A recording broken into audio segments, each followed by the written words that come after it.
മുഖ്യമന്ത്രി V D Satheesan, Paravur സ്വദേശി തന്നെയായിട്ടുള്ള V D Satheesan, കഴിഞ്ഞ ദിവസവും അദ്ദേഹവും ആയി ഒരുമിച്ച് വേദി പങ്കിട്ടിരുന്ന വി ഡി സതീശൻ, അദ്ദേഹത്തിൻ്റെ അനുസ്മരണക്കുറിപ്പിൽ അദ്ദേഹം വൈകാരികമായാണ് പ്രതികരിച്ചത്. കേരളത്തിൻ്റെ മുഖ്യമന്ത്രി കൂടിയായിട്ടുള്ള വി ഡി സതീശൻ ഇപ്പോൾ അന്ത്യോപചാരം അർപ്പിക്കുന്നതിന് വേണ്ടി എത്തുന്നു. സലീം കുമാറിന് അന്ത്യോപചാരം അർപ്പിക്കുന്നതിന് വേണ്ടിയാണ് ഇപ്പോൾ എത്തിയത്. അവിടെ കോൺഗ്രസ് പ്രവർത്തകരൊക്കെ ഷാളണിയിച്ച് സ്വീകരിക്കാൻ ശ്രമിച്ചിരുന്നു. അത് അദ്ദേഹം നിഷേധിക്കുകയാണ് ചെയ്തത്. ഇതുപോലൊരു ചടങ്ങ് ആയിരിക്കാം അദ്ദേഹം ഇപ്പോൾ അന്ത്യോപചാരം അർപ്പിക്കുന്നതിന് വേണ്ടി സലീം കുമാറിനെ അവസാനമായി കാണുന്നതിന് വേണ്ടി എത്തുന്നതിൻ്റെ ദൃശ്യങ്ങളാണ്.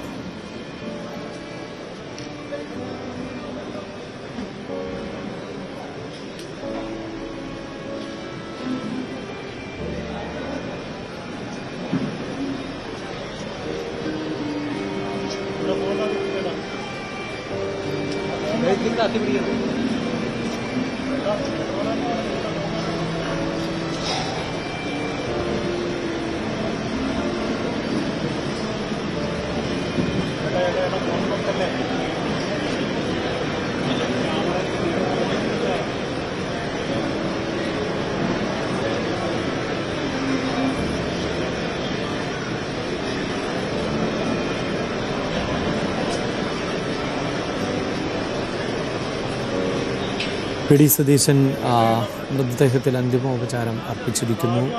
ഇപ്പോൾ ഇതാ കുടുംബാംഗങ്ങളെ അദ്ദേഹം ആശ്വസിപ്പിക്കുന്നു. പറവൂരിൽ തന്നെ നൽകിയ സ്വീകരണം, ജനപ്രതിനിധികൾക്ക് ഒപ്പം മുഖ്യമന്ത്രി എന്ന നിലയിൽ നൽകിയ സ്വീകരണം, ആ സ്വീകരണ ചടങ്ങ് 2 ദിവസങ്ങൾക്ക് മുമ്പാണ് ഇങ്ങനെയൊരു സ്വീകരണ ചടങ്ങിൽ മുഖ്യമന്ത്രി തന്നെ പങ്കെടുത്തത്. ഇപ്പോൾ വി ഡി സതീശൻ, കേരളത്തിൻ്റെ മുഖ്യമന്ത്രി, കുടുംബാംഗങ്ങളെ, എപ്പോഴും രാഷ്ട്രീയത്തിൽ വി ഡി സതീശൻ സജീവമാകുമ്പോൾ സിനിമയിൽ തിരക്കുകളിൽ ആയിരുന്നു സലീം കുമാറെങ്കിലും ഒരേ നാട്ടുകാരൻ, ഒരേ മണ്ഡലത്തിൽ നിന്നുള്ള ആൾ എന്ന നിലയിലൊക്കെ എപ്പോഴും ആ അടുപ്പം പുലർത്തിയിരുന്നു എന്ന വി ഡി സതീശൻ തന്നെ ഓർത്തെടുക്കുന്ന സാഹചര്യം കൂടി ആണ് ഉള്ളത്.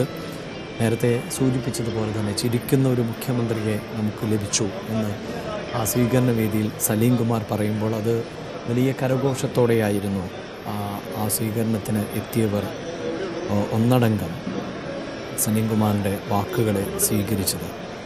മാത്രവുമല്ല, തെരഞ്ഞെടുപ്പ് പ്രചാരണ സമയത്തടക്കം സലീം കുമാർ കോൺഗ്രസ്സിന് വേണ്ടി എത്തിയിരുന്നു. നിരവധി ഇടങ്ങളിൽ അദ്ദേഹം കോൺഗ്രസ്സിന് വേണ്ടി സംസാരിച്ചു. അങ്ങനെയുള്ള ഒരു തെരഞ്ഞെടുപ്പിൽ ആയിരുന്നു വലിയ വിജയം കോൺഗ്രസ്സിന് നേടാൻ സാധിച്ചത്. ഒപ്പം കേരളത്തിൻ്റെ മുഖ്യമന്ത്രിയായി നാട്ടുകാരൻ കൂടിയായിട്ടുള്ള വി ഡി സതീശനും തിരഞ്ഞെടുക്കപ്പെട്ടത്.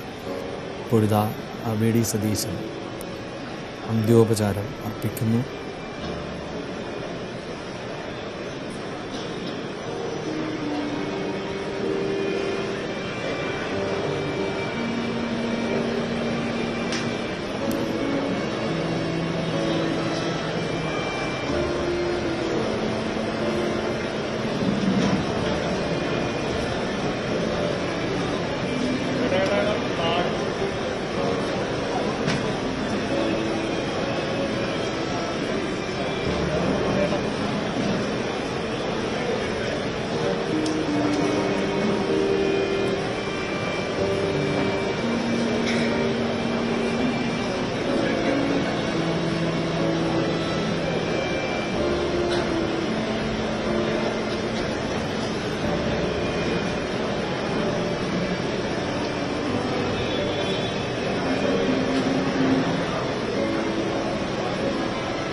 കൂടുതൽ വാർത്തകൾക്ക് news 18 Keralam YouTube channel subscribe ചെയ്യുക.